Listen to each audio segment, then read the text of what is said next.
저는 결혼을 못했고요. 안 한 게 아니라 못했고, 비혼주의도 아니었습니다. 다만, 거의 모든 사람이 그렇듯 20대 후반까지는 결혼을 해야 한다는 어떤 압박감도 없었고, 그게 한 30살까지 그랬던 것 같아요. 근데 이제 결혼에 대해서 슬슬 생각할 때쯤, 저에게 희귀 증후군이 생겼고, 그로 인해서 제가 정말 어렸을 때부터 가져왔던 꿈도 포기했어야 됐고, 진로도 바꿔야 했고, 모든 게 뒤바뀌었습니다. 그냥 최소한의 인간관계, 사회관계를 할 수가 없는 상황이었고, 뭐 잘 다니던 교회 모임도 당연히 참석을 하지 못하고, 교회 자체를 못 나갔으니까요. 그래서 그런 상황이 부득이하게 지속되면서, 저는 점점 사회와 격리되어서, 어떻게 보면 누가 제3자의 시선으로 보면, 정말 홀로 외딴섬에 있는 것 같은 그런 상황이었습니다. 근데 결혼에 대해서 비혼이라든지 진짜 아니었고, 정말 좋은 사람 있으면 결혼을 하고 싶은데, 지금 하면 부담스럽다. 딱 이게 정확했던 것 같아요. 근데 제 나이 또래는 거의 대부분 그랬던 것 같아요. 벌써 일찍 갈 애들은 내 후반? 중후반에 갔었고, 빠르게 가고, 이제 어느 정도 나이 지나면은 그렇게 생각을 했던 것 같은데, 저도 그렇게 그냥 노멀했습니다. 결혼에 대해서. 뭐, 그렇게 부정적인 생각도 없었고, 마냥 긍정적인 생각도 없었어요.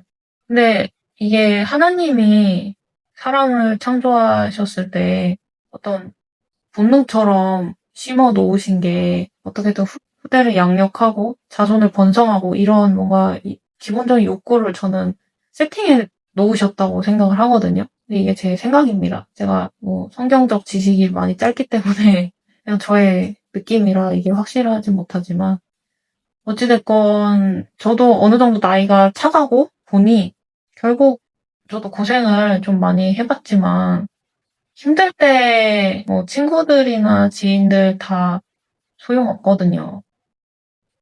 아시는 분은 아시겠지만 가족 말고는 저희 아버지가 폐암 투병하셔서 하셨다 돌아가셨을 때 되게 많이 힘들었는데 그때 사실 가족끼리 더 똘똘 뭉쳤던 것 같고 그래서 가정에 대한 소망을 품게 되었을 때쯤 제가 그렇게 희귀 질환을 겪게 됩니다. 그래서 그동안 쌓아왔던 커리어라든지 제가 배웠던 학문들이 저는 이제 더 이상 할 수 없는 지경에 이르렀고 회사도 당연히 취업은 곧잘 좀 됐었어요. 왜냐면 제가 나왔던 전공이 전망이 있었던 전공이고 그래도 나쁘지 않았기 때문에 취업은 곧잘 됐는데 제가 다닐 수가 없는 그런 상태였죠. 뿐만 아니라 이게 사회관계나 인간관계조차 할 수 없는 그런 상황이 되어버렸기 때문에 저에게는 결혼을 하려면 사람을 만나야 되는데 사람을 만날 수가 없으니까 오로지 만나는 건 저희 가족들 뿐이고 그러니 더더욱 결혼과는 멀어지는 그런 생활을 몇 년을 하게 됩니다. 정말 광야 같은 시간이었죠. 그래서 사실 초기에는 이 병을 겪게 된 초기에는 현타도 왔었죠. 다른 친구들은 커리어 쌓고 있고 제 나이 정도 되면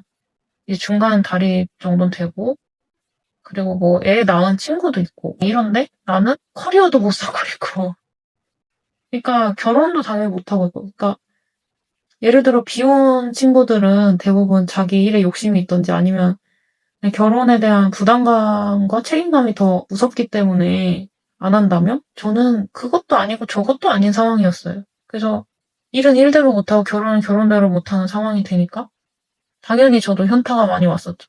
근데 그때 제가 위지하고 붙잡았던 건 하나님이었습니다. 저는 생각이 들었던 게 저희 이 인고의 시간이 비록 뭐 남자친구라든지 배우자감을 찾는 시간은 아니었으나 하나님과의 데이트를 굉장히 진하게 했던 시간이라고 생각을 해서 제 인생에서 가장 중요한 시기를 지금도 지나고 있다 생각을 하고 지금은 뭐 결혼을 못한 거에 대한 상대적인 박탈감이라든지 그것 때문에 힘들다든지 하는 거는 전혀 없습니다. 단지 저희 길은 좀 다르다고 생각하고 있고 그 길을 통해서 결말이 어떨지 내 인생이 어떻게 펼쳐나갈지는 정말 계획대로 되는 게 하나도 없으니 나는 모르지만 이렇게 제 계획대로 안 하는 만큼 하나님이 키를 잡고 운행하신다는 걸 너무 절절하게 느끼고 있기 때문에 사도 바울님도 말씀하셨잖아요. 고린도전서 7장에 각 사람은 하나님께 받은 자기의 은사가 있으니